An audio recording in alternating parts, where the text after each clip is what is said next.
On se demande souvent ce qu'on pourrait faire pour être en meilleure santé, quels petits gestes on pourrait poser pour prendre soin soi-même de sa santé. Bien, aujourd'hui, je vous parle de la danse et je vous donne 12 bonnes raisons de danser plus souvent.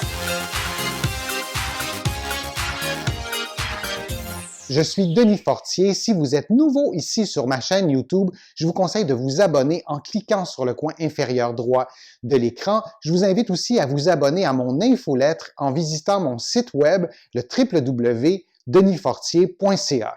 Maintenant, la danse, ça peut vous apporter des bienfaits immenses sur plein d'aspects de votre santé et aujourd'hui, je vous donne 12 bonnes raisons pour danser plus souvent. Il y a plusieurs études qui ont démontré que la danse pouvait réduire votre stress, autant votre stress physique que psychologique, et en bougeant, en contractant les muscles, en respirant aussi, tous ces aspects-là de la danse, peu importe le type de danse que vous pratiquez, eh bien, ça contribue à diminuer votre stress. La danse peut aussi améliorer votre santé et il y a plusieurs études qui l'ont démontré dans la population générale, et ce, à tous les âges, mais aussi pour des personnes qui sont concernées par des maladies précises. La danse a donc été démontrée efficace pour améliorer la santé des personnes qui ont subi un AVC, des personnes qui souffrent de diabète, de fibromyalgie, aussi dans un contexte de certains cancers, des personnes qui sont concernées par la paralysie cérébrale et bien d'autres contextes de santé. La danse pourrait améliorer votre système immunitaire par la contraction musculaire et les processus physiologiques qu'elle stimule. C'est quand même pas rien. On sait maintenant que les contractions musculaires, bien sûr, ça vous fait bouger, mais aussi ça contribue à votre santé. Ça active la circulation du sang. Les muscles libèrent des messagers chimiques ou des hormones, si vous préférez, et ces échanges-là qui ont lieu, entre autres, dans votre circulation sanguine, eh bien, ça renforcerait votre système immunitaire.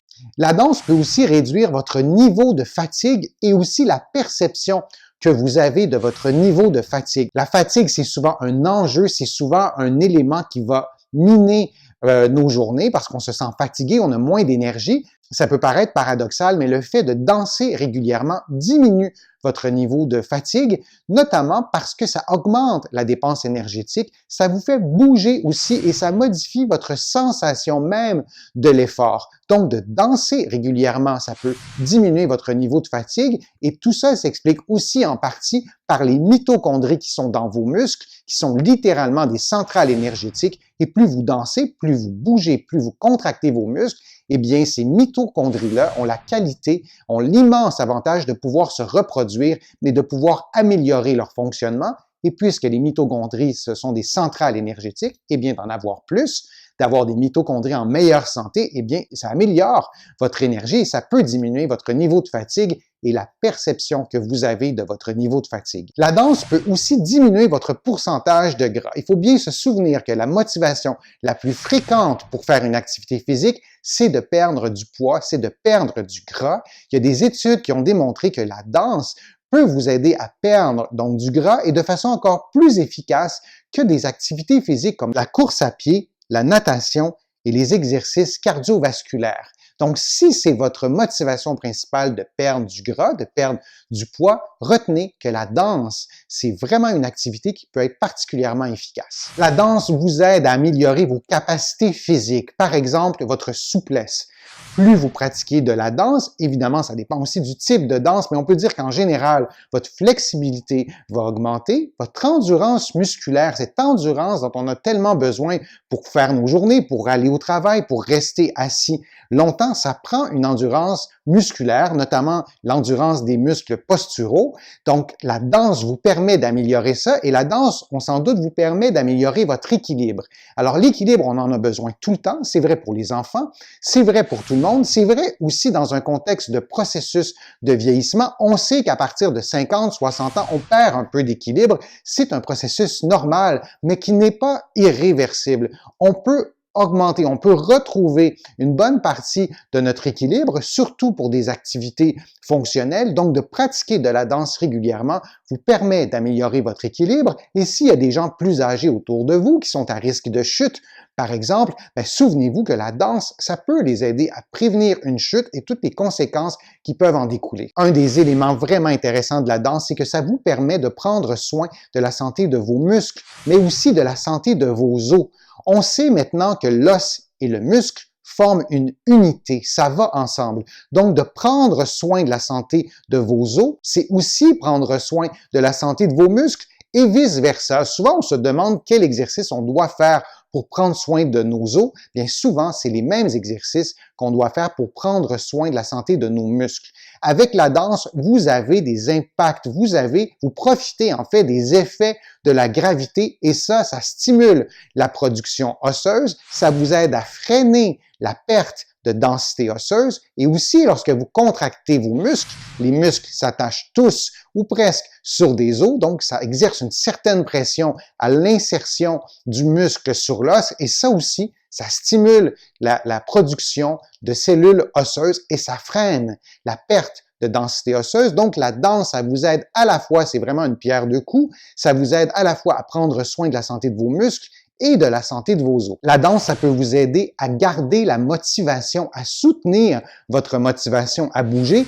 Auprès de mes patients, c'est probablement l'élément le plus périlleux de soutenir la motivation à faire des exercices durant une certaine période de temps pour avoir un effet d'entraînement, pour avoir un effet cumulatif sur les objectifs qu'on souhaite atteindre. Donc, de soutenir la motivation, c'est absolument essentiel. Et si vous n'êtes pas motivé par des exercices plus conventionnel, bien peut-être que pour vous, la danse serait une activité par excellence pour soutenir votre motivation, notamment parce qu'on la fait souvent avec une autre personne ou un groupe de personnes et de faire des activités entourées d'autres personnes, c'est un élément qui va aussi soutenir notre motivation. Et si vous dansez, vous allez probablement choisir une danse que vous aimez, un type de danse que vous aimez et il y en a vraiment une panoplie. Et en choisissant une activité que vous aimez, là aussi, le plaisir, c'est une source fondamentale de motivation. Je vous ai pas encore parlé de la santé mentale, de la santé du cerveau. Eh bien, la danse, c'est une activité qui prend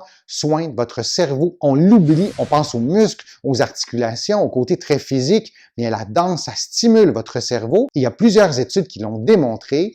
La danse, par exemple, peut diminuer le risque de dépression, peut diminuer le niveau d'anxiété. C'est un avantage immense pour notre bien-être, pour notre santé. Bon, il y a l'aspect de la santé mentale, mais il y a aussi l'autre aspect des fonctions cognitives.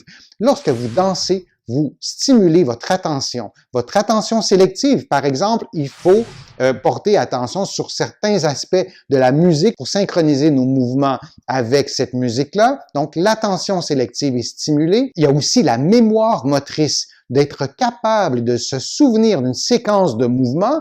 En ce qui me concerne, ma mémoire motrice, elle n'est pas très bonne. Et de danser, ça permet d'améliorer cette mémoire motrice-là puisque vous allez répéter. Et la répétition vous permet de faire un apprentissage, notamment en ce qui concerne votre mémoire motrice. Votre concentration va être aussi stimulée.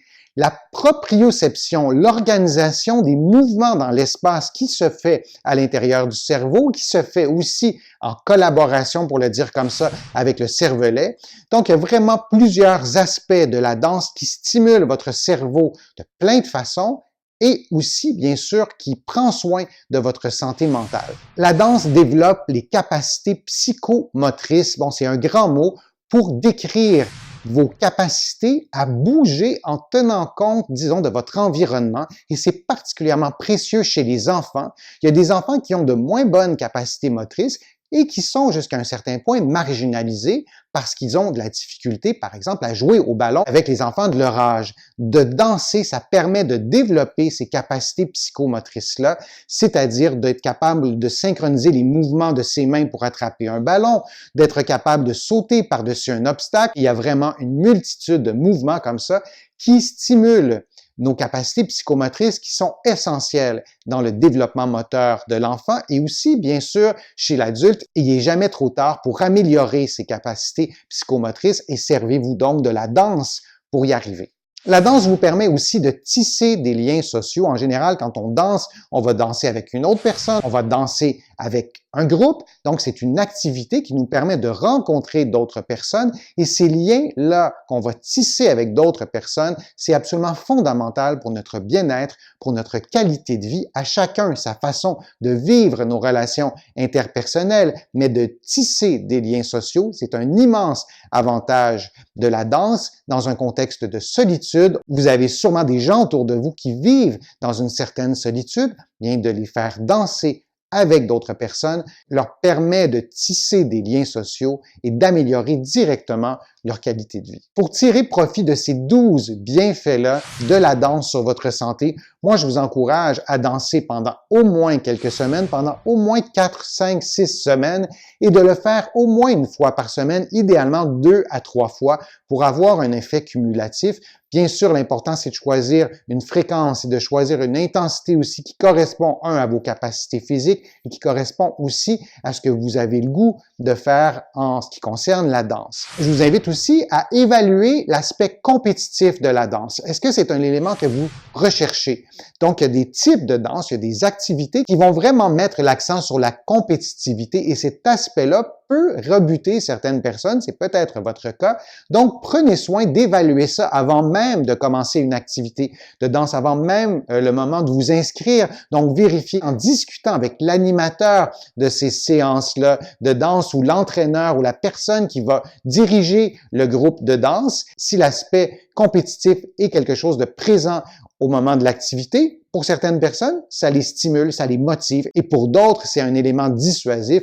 Donc, prenez bien soin de vérifier s'il y a ou non un aspect compétitif dans la danse que vous allez pratiquer. J'espère que ma vidéo vous a convaincu de danser un peu plus souvent. Si vous l'avez aimé, je vous invite à cliquer j'aime, à la partager sur vos réseaux sociaux. Vous savez, ça m'aide à avoir plus de visibilité, à produire aussi d'autres contenus. Vous allez trouver beaucoup d'informations sur mon site web, le www.denisfortier.ca. Vous allez aussi trouver beaucoup d'autres informations dans mes livres qui sont disponibles au Canada, en librairie et sur le web. Mes livres sont aussi disponibles en France, en librairie et sur le web. Je suis Denis Fortier. Je vous remercie beaucoup. À bientôt.